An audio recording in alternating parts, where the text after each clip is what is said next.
This is a story of salvation, and I cannot see it any other way. Buckle up because we're going to be talking about episode 2 of Negative Positive Angler, and I have so many feelings. As we saw in the last episode, Sakaki is going through it.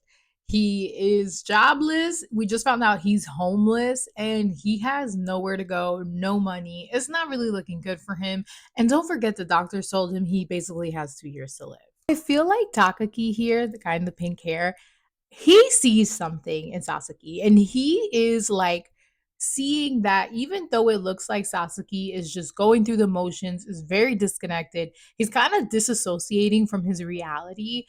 Takagi, I think, sees this as a cry for help, and he is just doing whatever he can, letting Sasaki come stay with him, getting him a job just to keep him here. And I'm very interested in this dynamic. I'm wondering what kind of backstory Taki has that he's able kind of to see past all of Sasaki's protests and see somebody that really is crying out for help and doesn't know what to do. And in this episode, it's very clear to me that fishing is going to be a metaphor at large for life and for whatever that Sasaki is going through.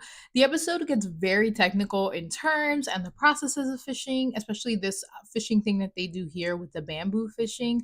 But I know that we're going to zoom out and see it play on a larger scale in Sasaki's life. And that makes me so excited because I love when something is more than what you think it is. I really feel for Sasaki though at this episode because it's clear that he has so many problems and he's disassociated from them. And his reasoning is basically like, I only got 2 years. I'm not going to be here longer. And I think he thinks that's the solution to everything is, well, I'm going to die and I'm not going to be here.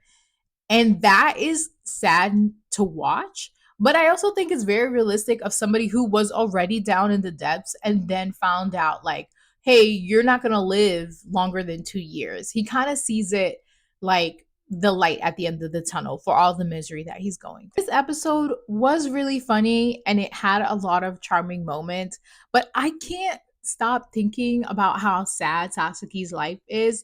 But I'm excited to see how it's going to turn around and how fishing and this random group of people are going to make him want to live again.